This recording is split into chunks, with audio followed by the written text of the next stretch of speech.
সবাই কেমন আছেন? মাই লিটিল ওয়ার্ল্ড অফিসিয়াল নতুন ব্লগে আপনাদের সবাইকে স্বাগত জানাই। আজ বৃহস্পতিবার, এখন রাত 8টা বাজে। আমরা সবাই চলে এসেছি কলেজের ক্যান্টিনে, কারণ আজকে একটা স্যারের বার্থডে। তার সাথে সাথে একটা স্যার ট্রিট দিচ্ছে জয়েনিংয়ের জন্য। আর এখানে দেখতেই পাচ্ছেন আপনারা, সব স্যার ম্যাডামরা আমরা হাতে হাত লাগিয়ে মানে রসুন পেঁয়াজ মানে মশলাপাতিগুলো সব রেডি করে রাখছি, কারণ বার্থডে সেলিব্রেশন একটু দেরি করেই হবে। তার জন্য আমরা আগের থেকে রান্নার দিকটা এগিয়ে রাখছি। আর কিছু স্যার গেছে বাজার করতে। স্যাররা এখানে বাজার করে নিয়ে চলে এসছে অলরেডি। এনেছে গাজর আর ক্যাপসিকাম, সাথে চিকেন, আর তেল তো লাগবেই, সাথে যেহেতু রাইস আর চিকেন হবে তো সেই জন্য কাজু কিশমিশ আর বাসমতি চাল নিয়ে এসেছিলো।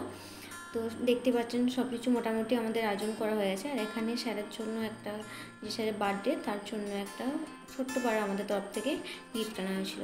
তো স্যাররা সমস্ত কাজ করছিল। আর যেখানে ভালো করে আমি চাল আর চিকেনটা ভালো করে ধুয়ে নিয়েছি, কারণ যেহেতু রাইস হবে চালটা অবশ্যই ভালো করে ধোয়া দরকার। বাকি স্যাররা যেহেতু কাজ করছিল তখন আমি ফাঁকা ছিলাম, তো আমি মাঝে গিয়ে চাল আর চিকেনটা ভালো করে ধুয়ে নিলাম। চিকেনটা ধোয়া হওয়ার পরে এই যে এখানে সব সবজিগুলো আনা হয়েছিল সেগুলো অলরেডি কাটা হয়ে গেছে।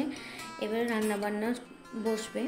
তো তার জন্য আমি এখানে আবার চিনিটাও গুঁড়ো করে নিচ্ছি, শিলনোড়া করে। শিলটা উল্টো দিকে ছিল, তার জন্য আমি এটা সোজা করছিলাম, কারণ উল্টো দিকে শিলটা থাকতে আমার চিনিটা গুঁড়ো করতে খুবই অসুবিধা হচ্ছিলো।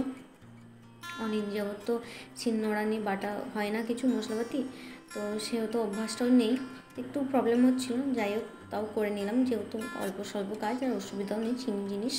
আর এদিকে আমার চিনি বাটতে বাটতে এদিকে স্যারও কড়াইয়ে তেল, তার সাথে পেঁয়াজটাও দেখুন ব্রাউন কালারের হয়ে গেছে, মানে অলরেডি ভাজা হয়ে গেছে।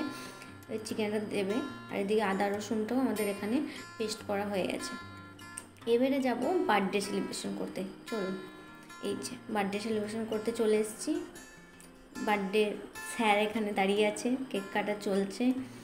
হ্যাঁ, পুরো ভিডিওটা দিতে পারিনি অবশ্যই আমি বার্থডে সেলিব্রেশনে, কারণ ওটা দেওয়ার মতন ছিল না। তাই এই যে বার্থডে সেলিব্রেশন করে এসে দেখি স্যার অলরেডি চিকেনটা কষানোর জন্য দিয়ে দিয়েছে, আর ভাতটা অলরেডি হয়ে গেছে। এই যে অলরেডি রান্নাবান্না হয়ে গেছে। আমি পুরো ভিডিও ক্লিপটা নিতে পারিনি, তার জন্য ক্ষমা করবেন। আর এই যে আমাদের রান্নাবান্না হয়ে গেছে, খেতেও বসে গেছি। চলুন তাহলে ভিডিওটা এখানেই শেষ করছি। আপনারা সবাই ভালো থাকবেন, সুস্থ থাকবেন। ভিডিওটা ভালো লাগলে অবশ্যই লাইক, শেয়ার, কমেন্ট করে দেবেন।